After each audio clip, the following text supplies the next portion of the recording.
ही पानी चाहिए जितना इस फ्लड रेंज में। तो आप जहाँ भी कोसी के किनारे नजर डालेंगे दूर तक जूट की खेती दिखाई देती है।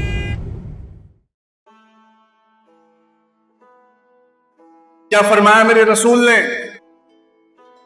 जिसने पेड़ के साए में जो बैठा, जिसने पेड़ के फल खाए, जिन परिंदों ने पेड़ पर घोंसला बनाया, जिसने उसकी लकड़ी काटकर हाथ सेका, जिसने उसकी लकड़ी काटकर अपना घर बनाया, सबका सवाब पेड़ लगाने वाले पर। तुम्हें शर्म नहीं आती? तुम्हारे यहां ग्रेजुएट पैदा नहीं हो रहे, तुम्हें शर्म नहीं आती? तुम्हारे बस्तियों में घुसकर अभी किसी को पकड़ के निकाला जाए और बदले में तुम गांधी जी के सत्याग्रह का एक जुलूस निकालो, तुम ही को पीट कर, तुम पर केस लगाकर तुम्हारे घर गिरा दिए जाएं। तुम्हें शर्म नहीं आती कि तुम्हारी बस्तियों से अच्छे वकील नहीं पैदा हो रहे? तुम्हें शर्म नहीं आती कि तुम्हारे यहां से कोई ग्रेजुएशन नहीं कर रहा? मेरे नजदीक जितना जरूरी एग्रीकल्चर पे रिसर्च करना है, क्योंकि यहां की मिट्टी बड़ी जरखेज है। मैं तुम्हें दुनिया भर में, मुझे अल्लाह के फजल से बुलाया जाता है कैरियर बताने। तुम्हारा वो खित्ता है जहां पानी खत्म नहीं होता, ये कोसी का किनारा है। जहांगीर ने अपनी जीवनी में लिखा है कि कोसी का किनारे से ज्यादा पानी से लबरेज दुनिया में कोई इलाका नहीं। मैं तुम्हें करियर बता रहा हूं, तुम अपने बच्चों को एग्रीकल्चर में पीएचडी करवाओ, तुम उन्हें आईआईटी और आईआईएम और Indian council of agriculture research में खेतियां पढ़ने भेजो। तुम्हें शर्म नहीं आती? तुम्हारे यहां पानी खत्म नहीं हो रहा है और इजराइल में पानी नहीं है। इजराइल दुनिया का सबसे सूखा इलाका है। वो सूखे में अपनी रिसर्च से ऐसी खेती कर रहे हैं कि दुनिया की हर देश को वो खेती सीखने उनके यहां जाना पड़ता है।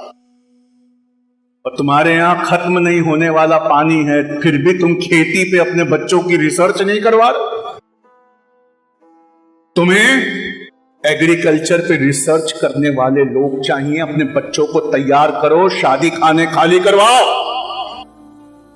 और शादी खाने खाली करवाकर वहां पर आईआईटी और कृषि अनुसंधान केंद्र के एंट्रेंस की कोचिंग करवाओ। और तुम्हारी बस्तियों में वकीलों की जरूरत है। जमाना ढूंढ रहा है उस शायर को जिसने वो शेर लिखा था। क्या शेर था वो? कि जब पैदा हुआ वकील तो शैतान ने कहा लो मैं भी साहिब औलाद हो गया। मालूम है, ऐन इबादत, इतने बड़े मुफ्ती साहब बैठे हैं, उनके सामने कह रहा हूं, अल्लाह की ऐन इबादत है मजलूमों की गर्दनें छुड़ाना। गर्दनें छुड़ाना ऐन इबादत है। तुम्हारी जमानतें नहीं होती, बोर्ड पर तुम्हारे केस नहीं लगते, तुम्हारी औरतों की आंखों में आंसू नहीं सूखते। और फिर एक हक बोलने वाले हिंदुओं के चैनल पर आता है कि 25 साल बाद कुछ मुसलमान बाइज्जत रिहा हुए।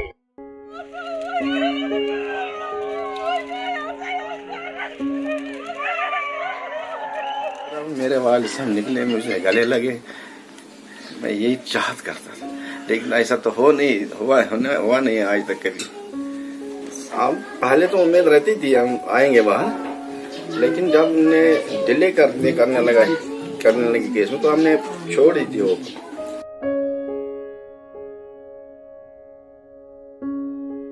हमारा बेटा हमसे चलो बड़ा हो गया, कुछ करेगा बुढ़ापे में हमारे, लेकिन बुढ़ापा ऐसा आ गया कि उनकी औलाद जेल में बेकसूर। वो इतना भी पढ़े लिखे नहीं है कि वो एप्लीकेशन करके अदालत में अपना केस बोर्ड पर लगवा सके। प्रोफेसर साहब, इस वक्त हमारी हर बस्तियों में वकीलों का पैदा होना बहुत जरूरी है। इस वक्त हमारे यहां लीडरों का पैदा होना बहुत जरूरी है। आने वाले जमाने में जब ग्लोबल वार्मिंग आ रही है और मिट्टी अपनी नमी खो रही है, ऐसे वक्त में कृषि यानी एग्रीकल्चर पे अनुसंधान करने वालों का होना बहुत जरूरी है। तुम्हें लगता है कि कुछ लोग आएंगे, चीखेंगे, चिल्लाएंगे, मूसलाधार बारिश का पानी जज्ब नहीं होता, बह जाता है। कुछ लोग चीखेंगे, चिल्लाएंगे, सवेरे इनकी फ्लाइट है, ये यहां से वापस चले जाएंगे और हम ये चर्चा करेंगे सवेरे उठकर कि रात को जो गोश्त और पुलाव था वो बहुत अच्छा था।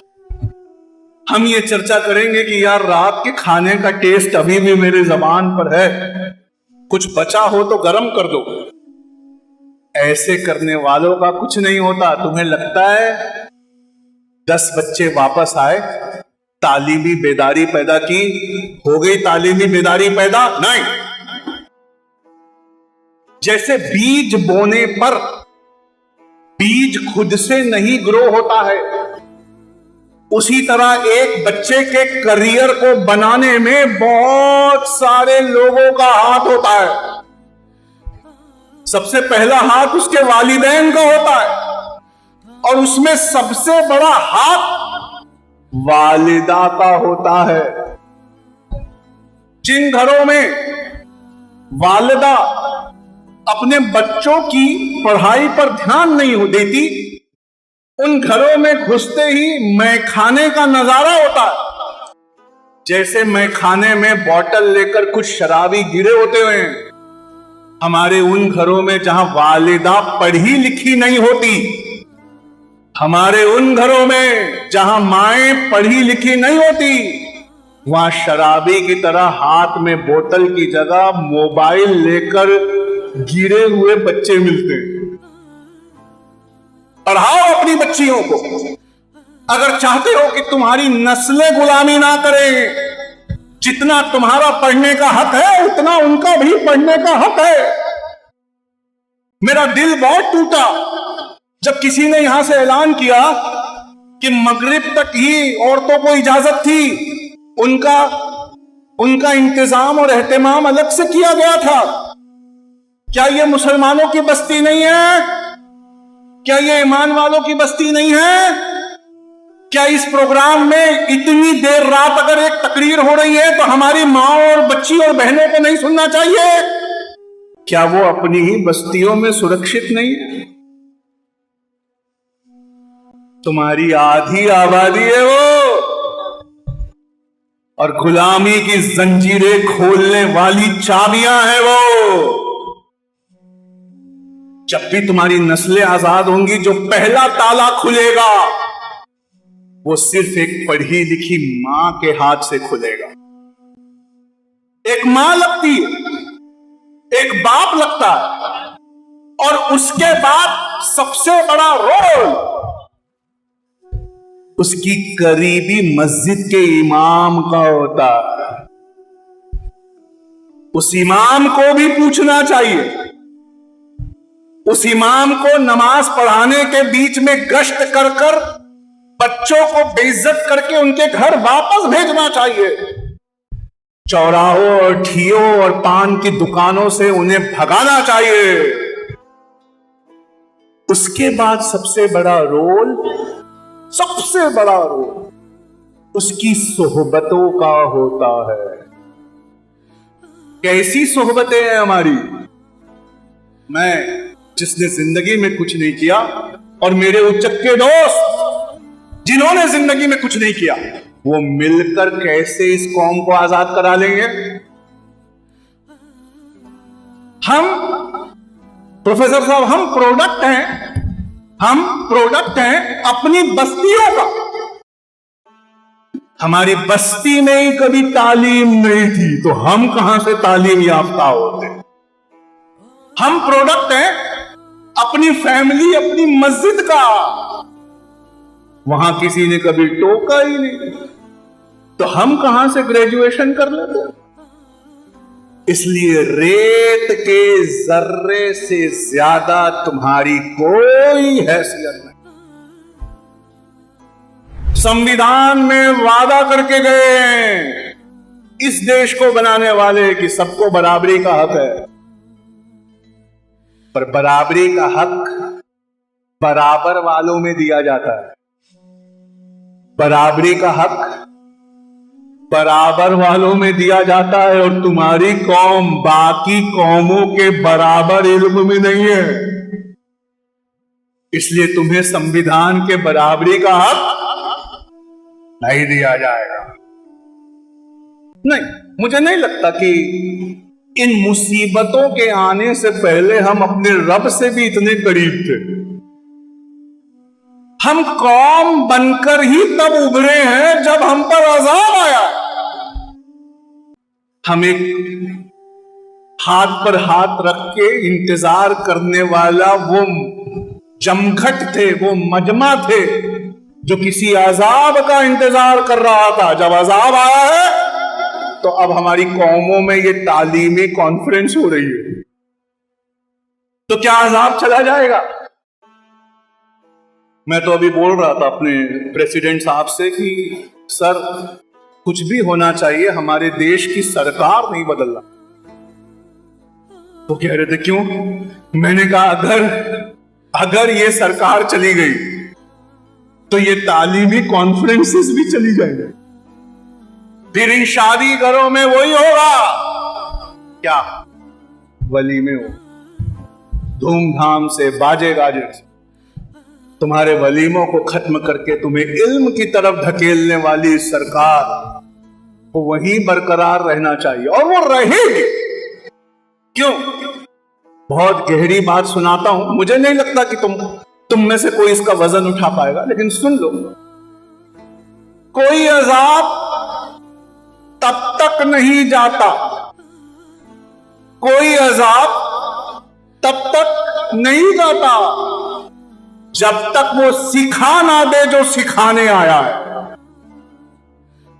जब तक वो सिखा ना दे कि तुम्हें अपने बच्चों को पढ़ाना चाहिए, जब तक वो सिखा ना दे कि तुम्हें तालीमी इदारे कायम करना चाहिए, जब तक वो सिखा ना दे कि तुम्हें अय्याशियां बंद करनी चाहिए, जब तक वो सिखा ना दे कि तुम्हारी बच्चियों को भी पढ़ना चाहिए, वो नहीं जाने वाला।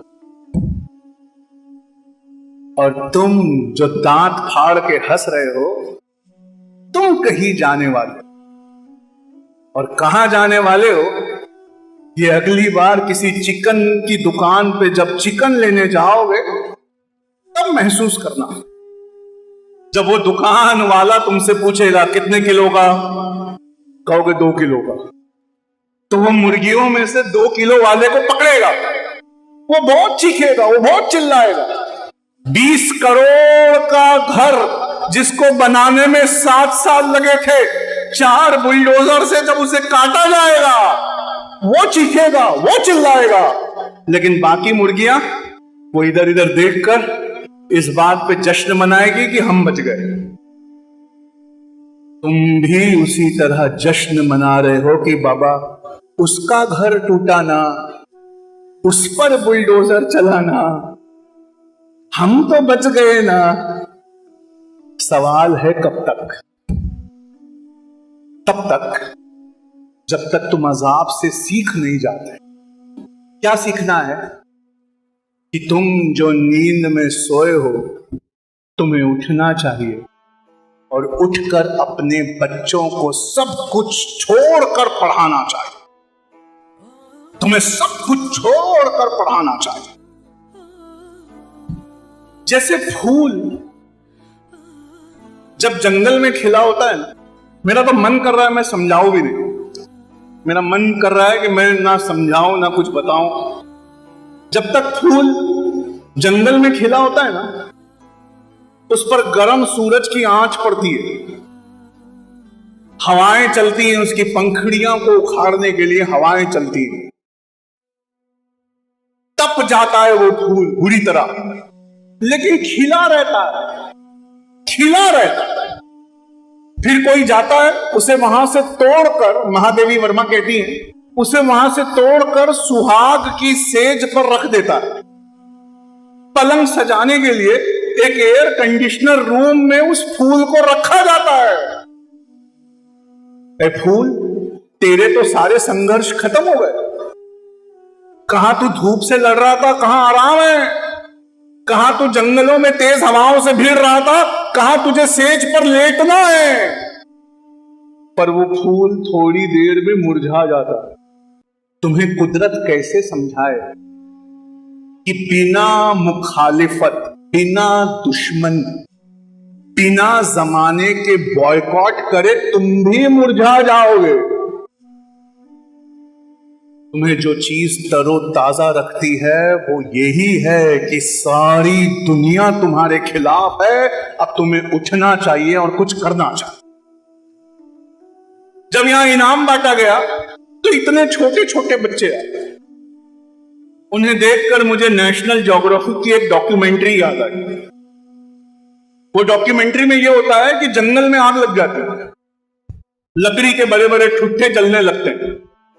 जब लकड़ी के बड़े बड़े ठुट्ठे जलते हैं तो उस आंच से जमीन तड़प जाती है और वो लकड़ियां जलकर कोयला बनकर गिर जाती हैं, जैसे तुम्हारी कयादत कोयला बनकर गिर चुकी।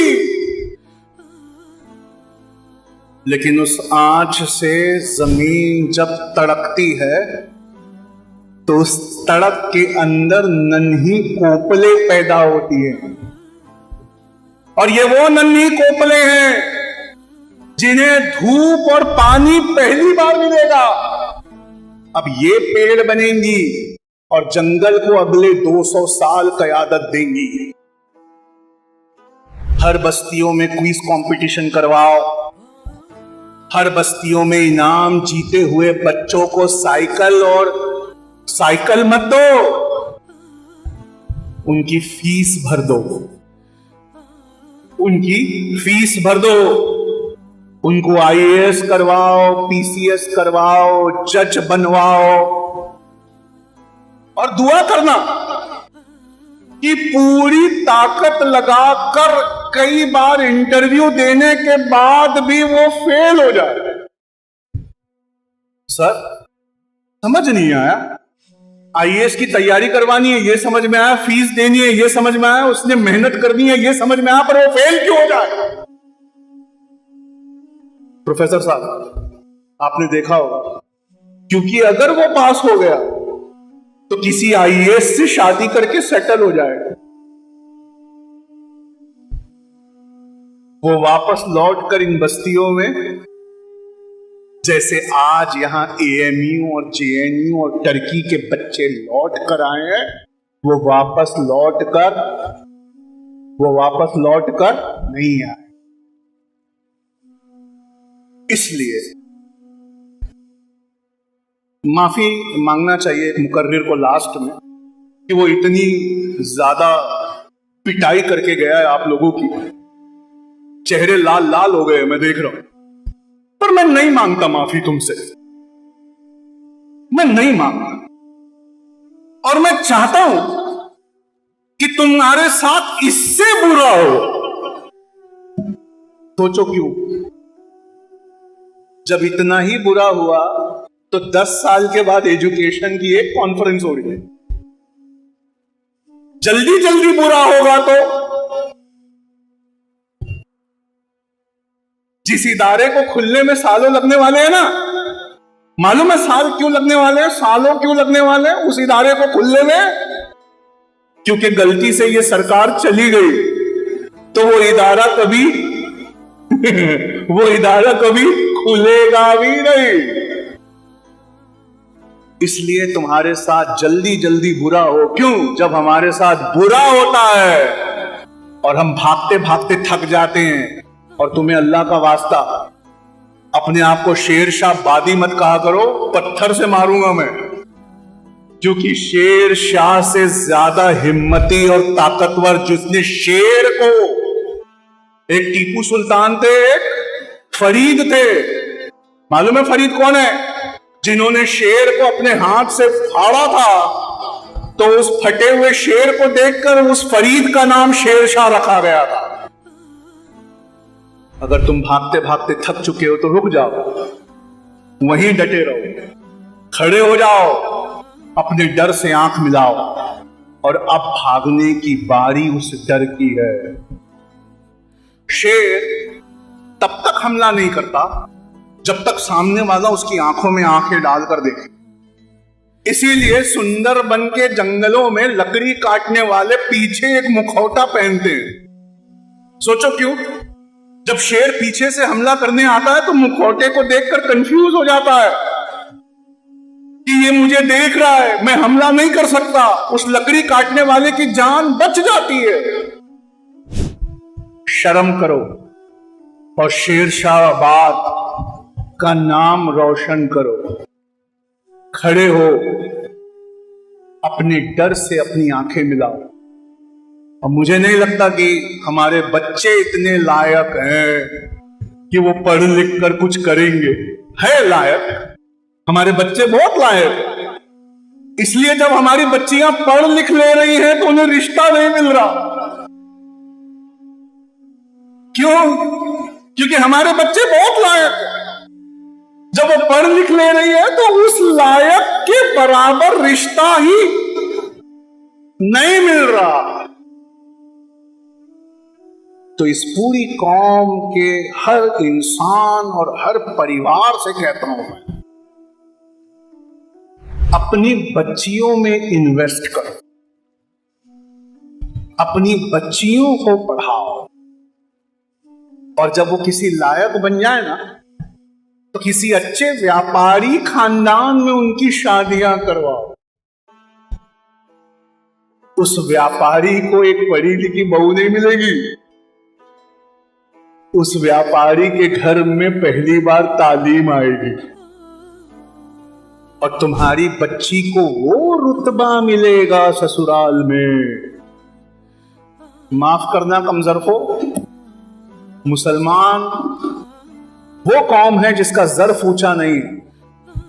हमारे घरों में हमारी बेटियों का और बहुओं का क्या हाल है हम सब जानते हैं, और उसकी वजह जितना ये समाज है उतना ही हमारी बेटी और बहनें भी हैं जो बिना पढ़े और पढ़कर कुछ बने शादी करती हैं। जब आप अपनी बच्ची को नहीं पढ़ाते, जब आप अपनी बच्ची को कुछ नहीं बनाते और उसके बाद उसकी शादी कर देते हैं ना, तो जिंदगी भर वो एक कर्जदार की तरह अपने शौहर और अपने सास पर निर्भर रहती है।